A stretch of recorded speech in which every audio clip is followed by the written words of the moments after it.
الرحمن الرحیم۔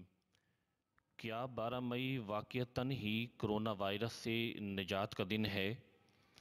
چونکہ بڑے ہی مقتدر حلقوں کی جانب سے ایک حدیث کی پیش نظر یہ بات کہی جا رہی ہے کہ 12 مئی کو ایک ستارہ جس کا نام ثریا ہے وہ طلوع ہوگا، اور اس کے طلوع ہوتے ساتھ ہی اللہ تعالیٰ کرونا وائرس کی اس وبا کو ہم سے اٹھا لے گا۔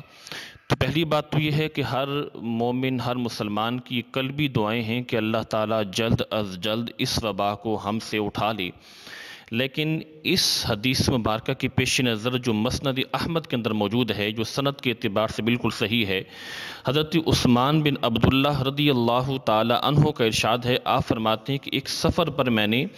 حضرت عبداللہ بن عمر سے کئی سوالات کیے۔ ان میں سے ایک سوال یہ تھا کہ اے حضرت عبداللہ بن عمر کہ میں ان پھلوں کی خرید و فروخت کر سکتا ہوں؟ تو حضرت عبداللہ بن عمر رضی اللہ تعالی عنہ نے فرمایا کہ میں نے نبی مکرم علیہ الصلوۃ والسلام سے سنا ہے، آقا علیہ الصلوۃ والسلام نے فرمایا کہ جب تک پھلوں پر بیماری رہے تم ان پھلوں کی خرید و فروخت سے رکے رہو۔ حضرت عثمان بن عبداللہ نے پھر حضرت عبداللہ بن عمر سے یہ سوال کیا کہ وما تذهب العاهى ما العاهى، یہ بیماری کیا ہے، وہ کب ختم ہوگی؟ تو حضرت عبداللہ بن عمر نے جواب دیا قال طلوع الثریا،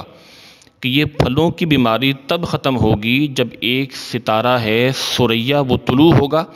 تو انشاءاللہ ان پھلوں کی بیماریوں کو اللہ اٹھا لے گا۔ پہلی بات تو یہ ہے کہ اس حدیث میں یہ بات واضح ہے کہ جب ثریا ستارہ طلوع ہوگا تو کسی وبا کو اٹھانے کے لیے نہیں، بلکہ فقط پھلوں کی بیماری کو دور کرنے کے لیے ہے۔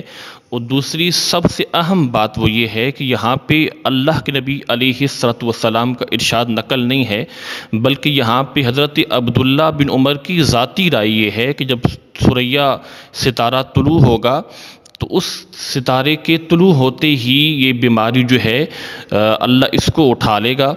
تو پہلی بات تو یہ ہے کہ آقا علیہ الصلوۃ والسلام کا یہ ارشاد نہیں ہے، اور جو احباب اس کو اللہ کے نبی علیہ الصلوۃ والسلام کے ارشاد سے منسوب کر رہے ہیں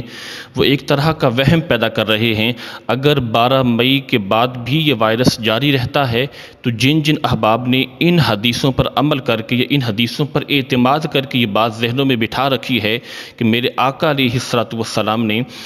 ثریا ستارے کے نکلتے ساتھ ہی اس بیماری یا کئی اور طرح کی بیماریوں کے اٹھ جانے کی جو ہے وہ خوشخبری سنا رکھی ہے، تو پھر یاد رکھیں ان لوگوں کی کیفیات یا ان لوگوں کی ایمان کو کیسے ٹھیس پہنچے گی۔ تو یقینی طور پر یہ حدیث اس بات کی طرف نشاندہی کر رہی ہے کہ نہ یہ آقا علیہ الصلوۃ والسلام کا ارشاد ہے اور نہ ہی یہ حدیث کسی وبائی مرض کے اعتبار سے ہے۔ اللہ تعالی ہمیں جلد از جلد اس قوم کو اور تمام دنیا کو اللہ تعالی جلد از جلد اس وبا سے محفوظ کرے، اور آئندہ اللہ تعالی ہمیں